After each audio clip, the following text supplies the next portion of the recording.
This is the Greatest Day Utah Beach. It's from MMP Games and it's part of the Grand Tactical series. We are playing the full campaign game, which covers the first week of the invasion.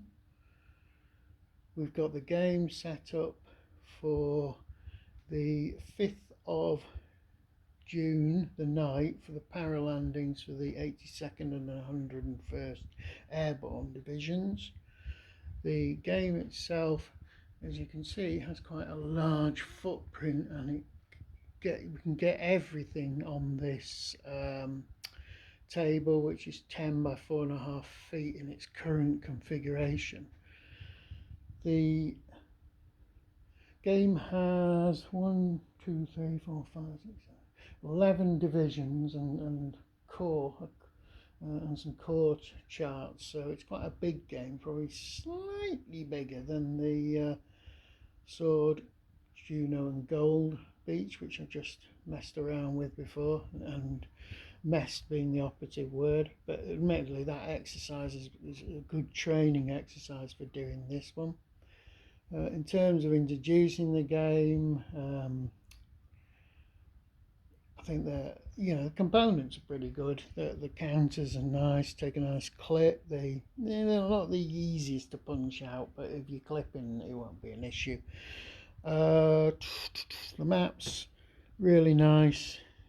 The surface does tend to suffer a bit if you're blue tacking your counters to the map. You can actually lift part of the surface of the map if you're not careful. So beware of that. The rule book is it's only about 40 pages, but it's by no means a simple game. There's a lot of mechanisms in here which require detailed instructions. Then hence there's this little book that comes with the rule book that has flow charts to show you how all these mechanisms work. Don't get too worried about that. There's loads of videos on YouTube and probably other places on the internet where people show you how to play this game. Its complicated systems make it more of a difficult game than might appear from the actual initial rulebook. Another thing to remember is there is also an exclusive rulebook that comes with the game, and this is as big as the actual main rulebooks. Yes, 37 pages, only slightly smaller than the main rulebook. Obviously you don't have to use all of that if you're not playing the campaign, particularly if you're not doing the air landings or the sea landings, which take up a huge amount of that exclusive rulebook. Play aids, you've got nice play aids, can't complain about any of those. You've got these little divisional charts with all your commands and everything. You get one per division, which I think is much better than the CSS solution where it uses multiple divisions on a single chart. Alright, it saves space, but you can end up moving the wrong tokens on these charts and messing things up.